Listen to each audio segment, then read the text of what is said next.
2026 թվականը կարող է դառնալ շրջադարձային Հայաստանի համար։ Վերջին տարիներին տարածաշրջանում ուժային բալանսը արագ փոխվում է։ Ադրբեջան-Թուրքիա տանդեմ, Իրանի գործոնը, Ռուսաստանի դիրքավորման փոփոխությունը եւ արևմտյան ակտիվությունը Հարավային Կովկասում ստեղծել են նոր իրականություն։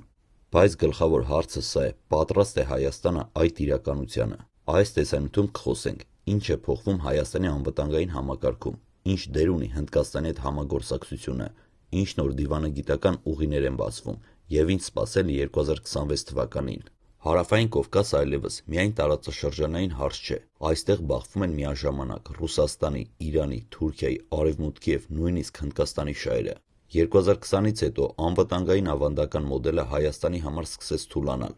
Հին դաշնակցային մեխանիզմները այլևս չեն գործում նույն արդյունավետությամբ։ Այս պայմաններում Հայաստանը սկսեց գնալ դիվերսիֆիկացիայի ճանապարհով։ 2026-ի ծրագրերում նշվում է պրոֆեսիոնալ բանակի մոդելի աստիճանական զարգացում, տեխնոլոգիական արդիականացում, ԱԹՍ համակարգերի ինլայնում, հնդկական եւ եվրոպական զինտեխնիկայի ինտեգրում։ Վերջին 2 տարում Հնդկաստանից ձեռք բերված սպառազինությունը փոխում է ռազմավարական հավասարակշռությունը հաշվարկները, բայց միայն զենքը բավարար չէ, կարևոր է կառավարման եւ հետախուզության նոր համակարգերի ներդրումը։ Հայաստան-Հնդկաստան համագործակցությունը այլևս միայն տնտեսական կամ դիվանագիտական չէ, այն ունի ռազմավարական խորություն։ Հնդկաստանը տարածաշրջանում հակակշիռ է թուրք-պակիստանյան բլոկին։ Այս համագործակցությունը Հայաստանի համար նշանակում է նոր ռազմավարական տեխնոլոգիաներ, նոր ռազմավարական գործընկերներ, քաղաքական աջակցություն միջազգային հարթակներում։ 2026 թվականին ակնկալվում է համագործակցության խորացում պաշտոնական արդյունաբերության ոլորտում։ ԵՄ-Հայաստան հարաբերությունները անցնում են նոր փուլ։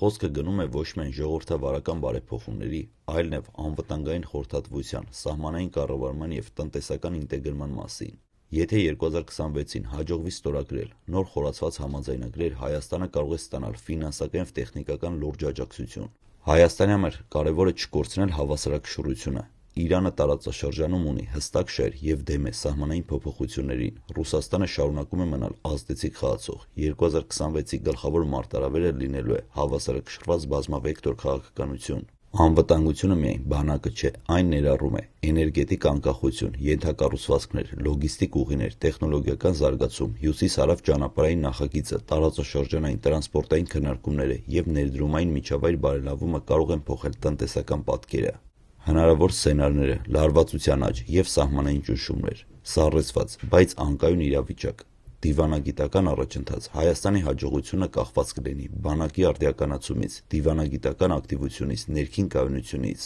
2026 թվականը կարող է դառնալ ընտրության տարի։ Հայաստանը կանգնած է նոր անվտանգային ճարտարապետություն կառուցելու անհրաժեշտության առաջ։ Հին համակարգը չի վերադառնալու, նորը դեռ կառուցման փուլում է։ Հարցը մնում է բաց. կկարողանա արդյոք Հայաստանը ձևավորել ինքնուրույն եւ կայուն անվտանգության մոդել։